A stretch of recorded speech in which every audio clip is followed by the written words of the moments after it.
नमस्कार दोस्तों, मैं आपका दोस्त बजरंग प्रजापति एक बार पुनः आपके सामने उपस्थित हूं अमर कथा महाभारत का एक और पात्र लेकर। दोस्तों, जब भी महाभारत युद्ध की बात होती है, महाभारत महाग्रंथ की बात होती है, तो सबसे पहले योद्धाओं का जिक्र होता है। और जब योद्धाओं का जिक्र होता है तो सबसे महान योद्धाओं में कुछ योद्धाओं के नाम आते हैं। आपके अनुसार सबसे बड़ा योद्धा महाभारत का कौन था, श्री कृष्ण को छोड़कर? हमें कमेंट में लिखकर जरूर बताएं। साथ ही हम आज की वीडियो में बताने वाले हैं आपको पितामह भीष्म के शक्तिशाली होने की कहानी। पितामह भीष्म कितने बलशाली थे और कहां से आया था उनके अंदर इतना बल। भीष्म पितामह को सबसे शक्तिशाली योद्धाओं में से एक माना जाता है।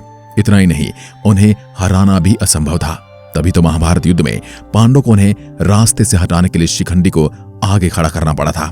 लेकिन भीष्म पितामह इतने शक्तिशाली कैसे बने, बात शायद आप जानते होंगे। तो चलिए आज की इस वीडियो में जानते हैं भीष्म पितामह की जिंदगी से जुड़ी कुछ अनोखी बातें जो आज से पहले शायद आपने नहीं सुनी होंगी। दोस्तों, एक बार जब राजा शांतनु ने गंगा को देखा तो उनकी सुंदरता देखकर मोहित हो गए। इसके बाद उन्होंने गंगा के सामने विवाह का प्रस्ताव रख दिया। लेकिन गंगा ने एक शर्त रखी, उसके बाद ही उनसे विवाह करने की बात मानी। और वो जो भी करेंगे उसके बारे में न तो राजा शांतनु उनसे कोई सवाल करेंगे और न ही उन्हें रोकेंगे। विवाह के बाद उनकी 7 संतानें हुई, जिन्हें पैदा होते ही गंगा ने नदी में बहा दिया था। ये बात जानकर देखकर शांतनु अति चिंता में रहने लगे थे। वो घोर अवसाद में चले गए थे। और फिर भीष्म ने उनकी 8वीं संतान के रूप में जन्म लिया। लेकिन 8वें पुत्र को जब गंगा नदी में बहाने के लिए चली, तब शांतनु ने गंगा को रोक दिया। इस तरह राजा का वचन भंग हो गया और गंगा वहां से जाने लगी, क्योंकि गंगा की शर्त के अनुसार जिस दिन भी शांतनु उन्हें रोकेंगे या उनसे कोई प्रश्न पूछेंगे, वह उन्हें छोड़कर चली जाएगी। उन्होंने जाते हुए कहा, ये तुम्हारे 8 पुत्र महाभाग वसु देवता हैं। वशिष्ठ जी के श्राप से ये मनुष्य योनि में आए थे और उचित समय आने पर तुम्हारा 8वां पुत्र आपको वापस मिल जाएगा। गंगा के जाने के बाद कुछ सालों बाद शांतनु एक मत्स्य कन्या पर मोहित हो गए, जिसका नाम था सत्यवती। सत्यवती से विवाह करने के लिए राजा शांतनु ने उनके पिता से उनका हाथ मांगा। लेकिन पिता ने यह शर्त रखते हुए मंजूरी दी कि सत्यवती से उत्पन्न हुआ पुत्र ही हस्तिनापुर का राजा बनेगा। तब तक शांतनु को उनका उत्तराधिकारी पुत्र देवव्रत मिल चुका था, जो कि उनकी और गंगा की 8वीं संतान थी।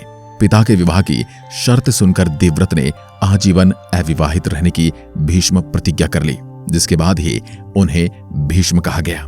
इसके बाद ही भीष्म को उनके पिता शांतनु ने इच्छा मृत्यु का वरदान दिया था। भीष्म ने अपनी शिक्षा कई गुरुओं से ग्रहण की थी, जैसे बृहस्पति से उन्होंने दंड नीति, दैत्य गुरु शुक्राचार्य से राजनीति व अन्य शास्त्रों का ज्ञान पाया था। वह महर्षि वशिष्ठ से उन्होंने वेदों का ज्ञान लिया था और ऋषि च्यवन से उन्होंने आयुर्वेद व अन्य शास्त्रों का ज्ञान पाया था। सनत कुमार से उन्होंने मानसिक और आध्यात्मिक ज्ञान सीखा। वहीं परशुराम से उन्होंने युद्ध कला, अस्त्र शस्त्र विद्या व धनुर्विद्या का संपूर्ण ज्ञान अर्जित किया था। सत्यवती से विवाह के बाद राजा शांतनु के 2 पुत्र हुए, जिनमें चित्रांगद और विचित्रवीर्य शामिल थे। चित्रांगद की मृत्यु के पश्चात विचित्रवीर्य को राजा बनाना था, इसलिए उनका विवाह भी किया गया।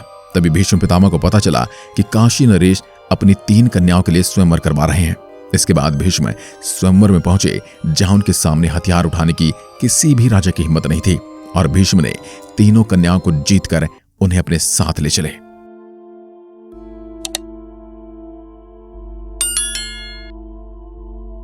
उद्योग पर्व अध्याय 55 के अनुसार दुर्योधन पूर्व काल की बात बताते हुए कहता है कि अपने पिता शांतनु की मृत्यु के बाद भीष्म जी ने किसी समय क्रोध में भरकर एक मात्र रथ की सहायता से सभी राजाओं को जीत लिया था।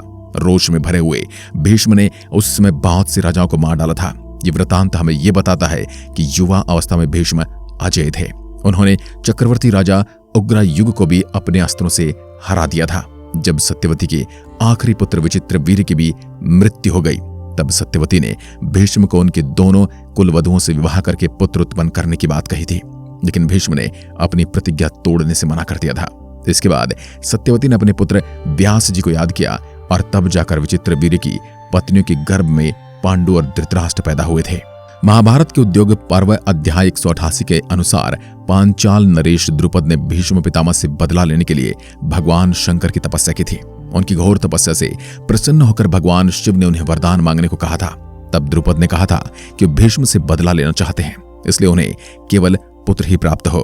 लेकिन भगवान शिव ने उनसे कहा कि उसे पहला कन्या प्राप्त होगी जो कि बाद में पुरुष बन जाएगी।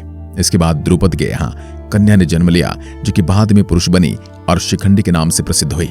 यहाँ एक और बात आपको बता रहे हैं कि जो तिरस्कार भीष्म ने अम्बा का किया था, उसी का प्रतिशोध लेने के लिए अम्बा ने भगवान शिव की घोर तपस्या की थी, जिसके बाद उसे भीष्म के वध का वरदान मिला था। वहीं अम्बा द्रुपद के यहाँ जन्मी थी और इसी वजह से भगवान शिव ने द्रुपद को पुत्र प्राप्ति का वरदान नहीं दिया था। भीष्म का एक समय अपने ही गुरु परशुराम के साथ भीषण युद्ध हुआ था और यह युद्ध 23 दिनों तक चला था। दोनों में से किसी की पराजय नहीं हो रही थी। तब देवताओं ने आकर युद्ध को रोकने की प्रार्थना की थी। एकमात्र भीष्म थे जो अर्जुन द्वारा चलाए गए सम्मोहन अस्त्र को काट पाए थे। बाकी समस्त कुरु योद्धा अर्जुन के हाथों पराजित हुए थे। अगर महाभारत युद्ध में भीष्म पितामह के योगदान को देखा जाए तो सबसे पहले कौरव पक्ष में भीष्म ही सेनापति बने थे। उन्होंने हर दिन 10,000 सैनिकों और 1000 रथ योद्धाओं का वध किया था। युद्ध के पहले ही दिन भीष्म ने राजा विराट के शक्तिशाली पुत्र श्वेत को मार डाला था। युद्ध के 7वें दिन उन्होंने अकेले ही पांडवों के सामूहिक हमले को निरस्त कर दिया था। इसके अलावा उन्होंने 3 और सामूहिक आक्रमणों को विफल कर दिया था। उन्होंने पांडव पक्ष के शक्तिशाली योद्धा भीम, धृष्टद्युम्न, अभिमन्यु आदि योद्धाओं को पराजित किया था। उन्होंने अर्जुन के साथ भी युद्ध किया था और अर्जुन को उन्हें संभालने में कठिनाई आने लगी थी और वो बार बार अर्जुन और श्री कृष्ण को घायल कर रहे थे। ये देखकर एक बार तो भगवान कृष्ण को इतना क्रोध आया कि उन्होंने भीष्म को मारने की ठान ली थी और उन्होंने अपना सुदर्शन चक्र निकालकर भीष्म की ओर भेजने ही वाले थे कि अर्जुन ने उन्हें रोक लिया था। अर्जुन ने उनसे कहा कि मैं मन लगाकर युद्ध करूंगा और अब पितामह भीष्म को मैं पराजित करूंगा।